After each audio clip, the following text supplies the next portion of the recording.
Mother Nature can wreak havoc on your outdoor projects. So today we're going to explore a new way to combat the elements while adding some curb appeal at the same time, on Timber Biscuit. So the first step to wrangling in the weather exposure is to take a step away from the hardwood option and use some more stable materials. So for this project, I'm going to focus on using wood veneer on top of a more stable substrate to prevent wood movement and the curling that you get from using solid lumber outside. The only issue is that I have to use some of my least favorite materials to get the job done. And throughout the video, we'll discuss tricks and other tips that can help you prevent problems with sun exposure and moisture in the future. So what I first needed to do was break down some of my veneer, and what I'm breaking down here is called the balance veneer. This is going to go on the inside of my project, and what it does is it helps balance out the plywood core. If we only apply veneer to one side of our substrate, it's going to curl and cause a lot of problems in the future. So we first need to apply a balance veneer to make sure everything's well balanced. Now the raw veneer I'm using here is called a kume, and it works great for a balance veneer. And because it's not our show face, it's a great one to start with in case we need to work out any of the wrinkles. So at the start of the video, I mentioned that I was going to be working with some of my least favorite materials. And here I'm mixing up some epoxy, which many of you know is not one of my favorite things to work with. But it works great for exterior projects because it creates a bond that's pretty moisture proof. And it's also a great choice for veneer because it prevents any creep that you might get from using just a PVA glue.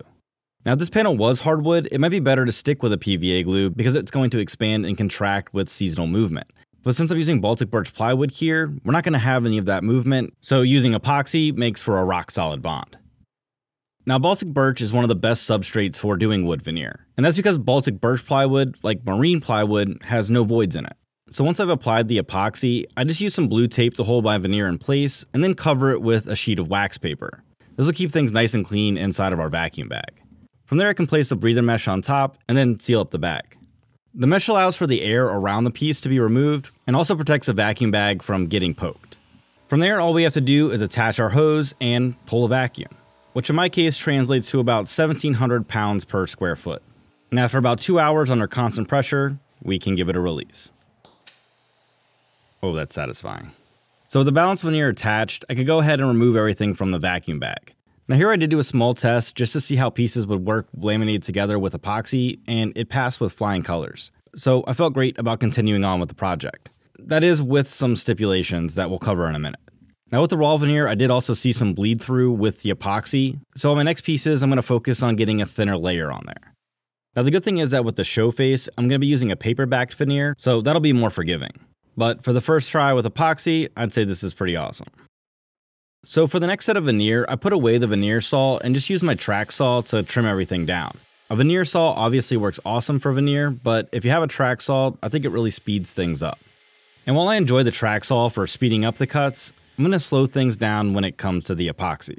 For my first test, I used fast setting epoxy, but with the heat in the summer in the shop and the size of the veneers, it was just really difficult to work on that time crunch. So for the next set of veneer, I decided to use slow set, which made things a lot less stressful.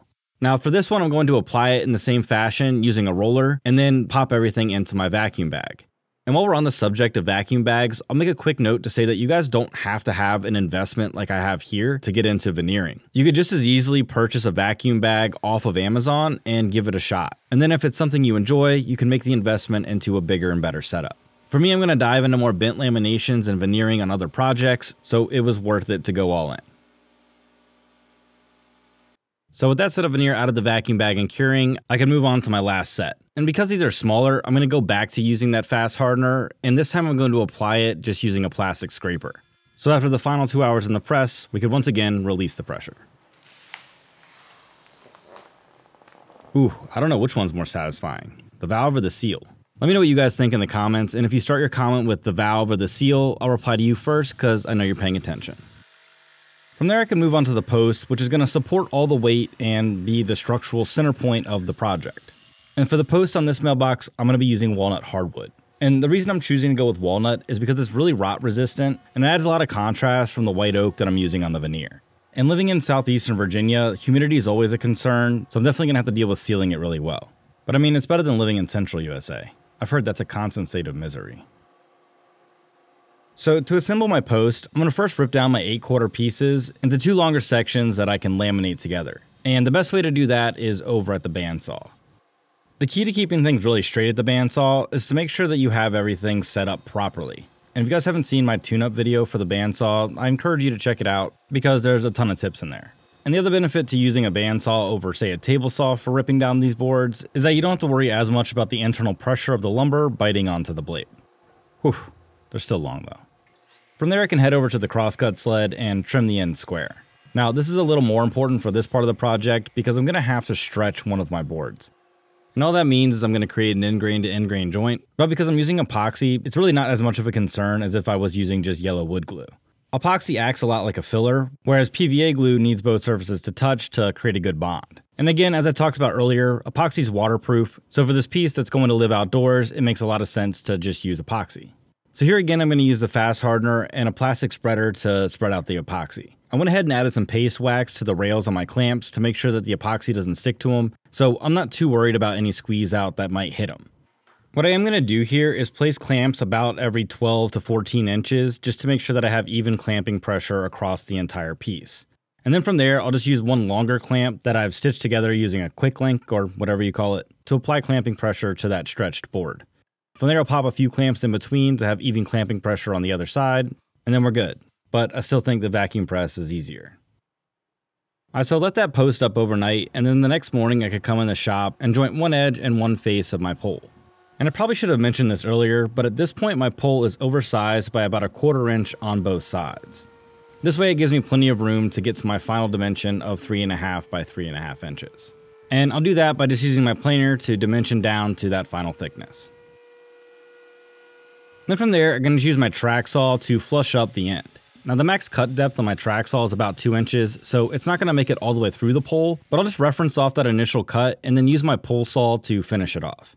And while I finish that cut up, let me take a quick second to say that if you're enjoying this video, please give it a like. It allows the video to spread to more people, and I greatly appreciate your support. Thank you.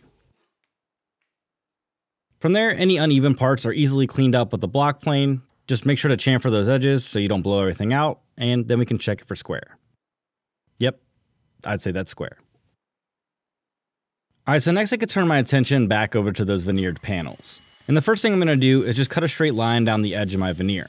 When you're applying veneer to a substrate, you want to make sure that your veneer is smaller than your substrate, so you don't crack the veneer by wrapping it around the substrate when you're pulling the vacuum. So what I'm doing here is just using my track saw to re-establish that square edge. And then from there I can take the pieces over to my table saw to trim the other sides flush. Using the track saw is just a quick way to get everything straight again. Like the way light travels faster than sound. That's why some people seem bright until you hear them speak. But hopefully that's not the case with this video. With my smaller pieces cut down, I can go ahead and cut out the oversized strips that are going to make up my compound miters that are going to wrap around the pole. And that all may sound really complicated, but trust me, we're going to try to make it as easy as possible. So with my strips cut out about 1/4 inch oversized, I can go ahead and set my table saw blade to 45 degrees. And I'm going to cut this bevel along the entire length of my strips. Doing it this way allows me to use one strip to make up all 4 sides of my mitered box, meaning that I can really control and dial in that fit. So as long as the interior of my mitered pieces are the exact width of my pole, in theory everything should wrap around perfectly. Now because the thickness of veneer varies slightly, no one dimension is going to work for all veneers. What it really comes down to is just to first make that initial bevel cut, then measure the width of your pole off the inside of that bevel. From there you'll find your second cut and everything should match up. And if you're enjoying these tips and you want to catch more of them, make sure you subscribe so you don't miss the next video. I put out new videos about woodworking projects that are filled with tips and tricks all the time, so subscribe so you don't miss the next one. And I mean, I tell dad jokes a lot. Sometimes he even laughs. Alright, so with the stop block attached to my crosscut sled, I can go ahead and start trimming out my box pieces. Here, I'm aiming for the exact height of the tallest part for each section. And again, don't worry, that'll make a lot more sense in a second. So with all my pieces trimmed out, I can use some blue tape to attach them and then wrap them around the pole.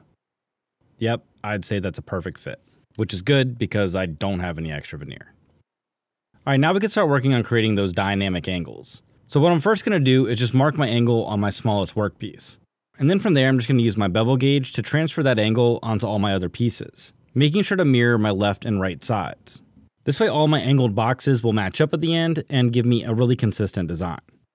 Now, to cut all these angles in place, I'm going to create a sled. So the first thing I needed to do was just lock down my fence and then trim down a piece of plywood. From here, I won't touch my fence again until all my angles are cut. Next, I'll take my bevel gauge and then mark out a couple lines on the sled. From there, I'll take my workpiece, line it up with a cut line, and then scribe a mark onto my sled. This will give me both my angles for my reference blocks. Then from there, I can line my blocks up and attach them with a couple screws. Finally, I attach a couple hold down clamps to keep my workpieces in place, and then we can head back over to the table saw to trim them down. Now the main thing to watch out for with these types of sleds is just to make sure that your workpiece is snug against those reference blocks. From there we just use the fence as our guide and then push the workpiece through the blade. Once I have the first set of mirrored cuts done, I can go ahead and attach another reference block to cut out my smaller pieces. Again here we're going to follow the exact same process as before. Just make sure that as the pieces get smaller that your clamps don't get too close to the blade. The great thing about these hold down clamps is they're completely reusable and pretty cheap. So if you'd like to grab a set, I'll leave a link down in the description. Now, due to our angles, we're going to have to create a bevel cut along the bottom and top edge of some of our pieces. This way everything will match up when we wrap it around the pole, and we won't have any weird exposed points on the edges of our workpiece. So once I've used my bevel gauge as a guide to tilt my blade and lock everything in place, I mark up each workpiece so that I know which way each bevel should go. And I've said this countless times in videos, but I think it's really important to add as many marks or notes as you need on a project to make sure you don't make a mistake, even if that means marking up every piece like I did here. And then in no time I was able to tape up those boxes, because time flies like an arrow, but fruit flies like a banana. Yeah, I think we nailed it. Alright, so next I could get to work on the rear support for my mailbox. And to trim that down, I'm going to keep the bevel exactly the same. This way the rear support will follow the exact same angles as the wraparound pieces. To figure out the opposite complementary angle, I just tape a scrap piece to the top of the box and use it to extend that plane and scribe a line. From there I can just use the bandsaw to trim it down slightly oversized. Then back over at the table saw, I'll use my tenon jig to cut the piece vertically. This will result in a complementary angle that is nice and flush along the entirety of the joint. And with a scrap piece taped on in place of edge banding, I checked the fit. And that looked good, so I could go ahead and cut it down to its final width. Again here we want to consider the fact that we're going to be edge banding this piece, so we want to cut this slightly smaller than the full width of the box. Then from there I can trim down the pedestal that's actually going to hold the mailbox in place to its final length. And I know what you're thinking, and yes, this is a lot of work for a mailbox. From there I can go ahead and start trimming down my edge banding. And I'm going to align my grain pattern so that it continues along that edge on the side support. This way everything has that continuous look. Now I find that cutting smaller pieces of the veneer is a lot easier to do when you're working on something like a cutting mat. I don't have a cutting mat that's large enough to cut out the wider pieces, but that's definitely something I'm going to invest in the future, because anything I can do to prolong the life of my blades is a good investment. But any way you look at it, this is a lot of strips. So the next step in the process was to go ahead and stick all those strips onto the edges of my pieces. Now this process took a little while and used quite a bit of blue tape, so I'm going to fast forward through it. But in a nutshell, I just applied epoxy to all my edges and taped them on. For the larger work pieces, I did use a couple cauls and some clamps to hold them in place, but since I only have one large piece, that wasn't really the theme of the day. And though these weren't large work pieces, it was still pretty stressful. I left the epoxy to cure overnight, and then the next day I could come back in the shop and trim the edge banding flush. To do that, I just used a chisel, a hard sanding block, and my block plane. A chisel makes quick work of the overhanging edges, while a sanding block is great for any long strips. I just hold it at an angle from the corner and then lightly sand working from the center to the outside. Once it gets thin enough, the edge banding will just kind of release and it'll pop off pretty easily. I dealt with the edge banding in a similar way with the smaller pieces, though they were a bit more difficult to wrangle in. Because there's that underside bevel, getting the chisel to line up correctly was kind of a pain, only because there wasn't a ton to hold on to. And here, due to the cross grain, I found it a lot easier to use a block plane. But honestly, at the end of the day, there was a lot to do.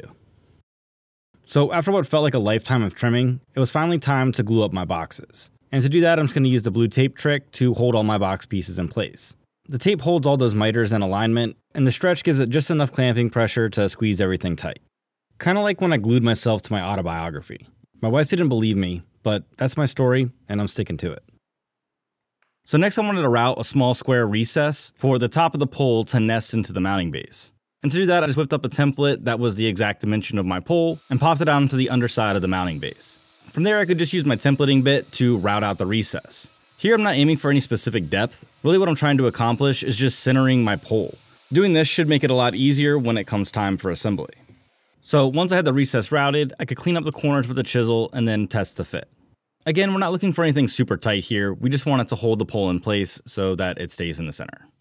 And yeah, I'd say that's a good fit. And I guess I just did. From there, I lightly sanded any epoxy away with some 180 grit, being extra careful not to sand through the veneer. And then from there, I decided to use some epoxy to seal the base of the pole, which I think was not a poor decision. Doing this should prevent excess moisture from being sucked up from the ground. The name of the game here is weatherproofing. So with the base sealed, I could move on to attaching the rear support.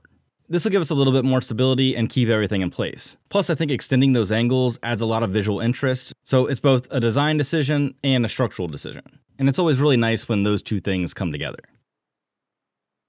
From there, I went ahead and pre-drilled all the holes into the mounting base and finished them off on the top of the pole. And then it was finally time to use epoxy and pin nails to attach all my pieces to the pole. I decided to go with a more staggered look for the design to try to emphasize the negative space, which I think works really well with contrasting species like this. And while I wrap that up, let me take a quick second to say that if you guys are enjoying these videos and the designs and you want to support the channel, I'd like to invite you to join my Patreon. There you'll get discount codes on plans and merch, an invite to the Discord server where I host monthly live chats and we're always talking about woodworking, plus access to exclusive and early content and some other free stuff. So if that sounds like something you're interested in, check out the link in the description. And again, to all my current patrons, thank you guys so much for your continued support. Your donations go directly towards making these videos, and I couldn't do it without you, so thank you. Alright, let's go on with the chlorophyll. So with the epoxy and pin nails in place, all that was left to do was to drive in a couple more screws in the base and let the epoxy cure. After a few hours, I could grab my sanding block and some sandpaper and go to town cleaning up all the excess epoxy. Yeah, this stuff gets everywhere. I also rounded over any hard edges so that any kids chasing stray balls in the neighborhood wouldn't split their melon on the pole. Then from there, it was on to the finish. And for the finish on this one, I'm going to be using Osmo UV protection oil. This is the same finish that I used on the planter boxes with hidden key storage build from last year. I've had really great results with it, so 10 out of 10 would use again. All I do is put one coat on, then wait about 12 hours and apply a second coat. Just be sure that that second coat is pretty thin, because if you let the oil build up, it'll get super gummy, and you don't want that. From there, I could pop the pole in the ground along with 100 pounds of concrete, then attach the mailbox, and turn a few heads in the neighborhood with these beauty shots.